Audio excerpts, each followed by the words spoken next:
सर्वांना माझ्या व्लॉगमध्ये सर्वांचं आज स्वागत आहे. आणि आजचा हा संडे स्पेशल व्लॉग आहे. आणि जे नॉनव्हेज लवर आहेत त्यांना तर हा व्लॉग आवडेलच. आता मी इथं पातेल्यामध्ये कांदा घेतलेला आहे, तेलात परतवलेला आहे. आणि तुम्ही त्यावरून ओळखलाच असेल आज काय आहे या व्लॉगमध्ये. आज तर मी मटनची रेसिपी दाखवणार आहे. आता मी सुरुवातीला जी चरबी आहे ती तेलात परतून घेतलेली आहे. आणि चरबी घातल्यामुळे काय होतं पहिला की रश्श्याला चांगला कट येतो, त्याच्यासाठी मी पहिला चरबी परतून घेतलेली आहे. आणि त्याच्यानंतर हे सुकं टाकलेलं आहे मटण. आणि याच्यामध्ये आता चवीनुसार मीठ घालून घेते. आणि हळदसुद्धा थोडी घालायची आहे, पाव चमचा. आणि आता ह्याला तेल पाणी सुटेपर्यंत 1-2 मिनटं ते 3 मिनटं वाफवून घेणार आहे मटणाला. हे आता असं परतून घेतलं थोडं. आणि आता ह्याला पाणी सुटेपर्यंत एक 2-3 मिनटासाठी आपण 5 मिनटं वाफवून घेणार आहे. आणि ह्याला एक चांगलं पाण्यात मिठाच्या शिजलेलं आहे. आणि त्याच्यामध्ये उकळलेलं पाणी मी ओतलेलं आहे. आणि 1 तासासाठी आता मटण शिजू द्यायचं आहे. आणि मी पाणी सगळं जेवढं सूप पाहिजे आहे आपल्याला तेवढं मी घातलेलं आहे एकाच वेळी. आणि सारखं घालायचं नाही आहे, आपण एकाच वेळी घालायचं आहे. आणि इकडं तोपर्यंत मी मसाल्याची तयारी करून ठेवते. इथं पातेल्यात थोडं तीळ घेतलेले आहेत, जिरे घेतलेले आहेत. आणि चांगले गरम परतून घेते. चांगले भाजून घ्यायचे, ती कच्चे राहू द्यायचे नाही आहेत. जेवढा चांगला मसाला तुम्ही भाजाल तेवढं चांगला टेस्टी तुमचं मटण मसाला तयार होतो. आणि आता हे सुकं खोबरंसुद्धा आहे चांगलं भाजून घेणार आहे, एकदम ब्राउनिश कलर होईल असा. पाहू शकता ब्राऊन कलर आलेला आहे. आता याच्यामध्ये थोडंसं तेल घालते पातेल्यात. आणि मी कांदा आणि लसूण जो सोलून ठेवलेला अर्धी वाटी तो सुद्धा याच्यामध्ये परतून घेणार आहे. चांगलं थोडंसं ब्राउनिश करायचं आहे कांद्याला पण. तुम्ही याच्यामध्ये टॅमॅटो पण बारीक चिरून परतून घेऊ शकता तेलात. टॅमॅटो घातल्यामुळे पण खूप छान टेस्ट येते रश्श्याला, रस्सा टेस्टी बनतो. पण आता मी इथं टॅमॅटो नाही वापरलेला. आता खडे मसाले पण टाकलेले आहेत. आणि आता मिक्सरच्या भांड्यात हे थंड झालेलं तीळ, जिरे, खोबरं सर्व थंड झालेला मसाला मी आता ह्याच्यामध्ये घालते.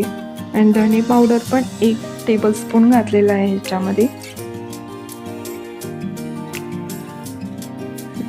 कांदा आणि लसूणसुद्धा थंड झालेले आहेत. आणि ह्याच्यामध्ये वरतून कोथिंबीरसुद्धा घातली. आता हे सगळं मिश्रण मी पेस्ट केलेली आहे, गंधासारखी पेस्ट केलेली आहे. आणि इकडं आता मटण पण आपलं शिजून तयार आहे. 1 तास लागतो मटण शिजण्यासाठी. आता हे गाळून घेऊयात. आणि आपलं सूप बाजूला होतं. आणि सुकं जे परतून घेणार आहे मटण सुकं, त्याच्यासाठी हे पीस मी बाजूला करायला लागली. आणि सर्वप्रथम मी आता जे सूप काढलेलं आहे ते तांबड्या रश्श्यासाठी मसाला परतून घेते एका पॅनमध्ये. या पॅनमध्ये मी 4 पळी होईल एवढं तेल घालणार आहे, 4 ते 5 पळी. आपल्याला रश्श्याला कट जास्त हवा असेल तर आपण जास्त पण तेल घालू शकता. आता थोडासाच मी कांदा वापरलेला आहे याच्यात बारीक चिरलेला. आणि जो मसाला तयार केला होता तो घातलेला आहे याच्यामध्ये. ज्यांना मसाला जास्त हवा असेल रश्श्यामध्ये तर त्यांनी त्या प्रमाणात घालू शकता. ज्यांना पातळ हवा असेल रस्सा त्यांनी थोडासा मसाला कमी वापरला तरी चालेल.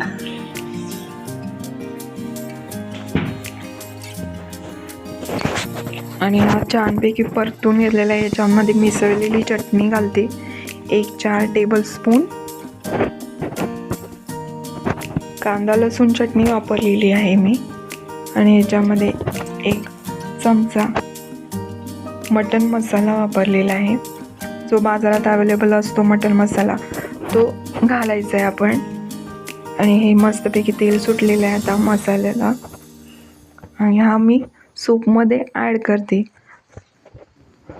आणि हा तांबड्या रश्श्याला आता आपण उकळी काढून घ्यायची आहे.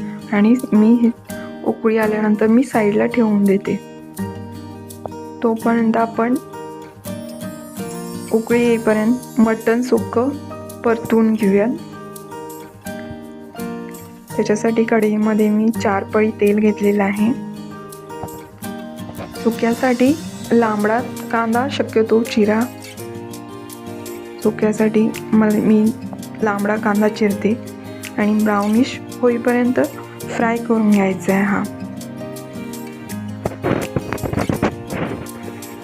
आणि जो मसाला मी रश्श्यामध्ये घातला तो एकच मी मसाला करते रस्सा आणि सुक्यासाठी.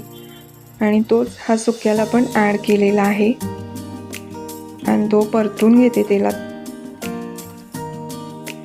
आणि ह्याच्यामध्ये 1-4 चमचे मी घरगुती कांदा लसूण चटणी तीच मी घालते ह्याच्यामध्ये.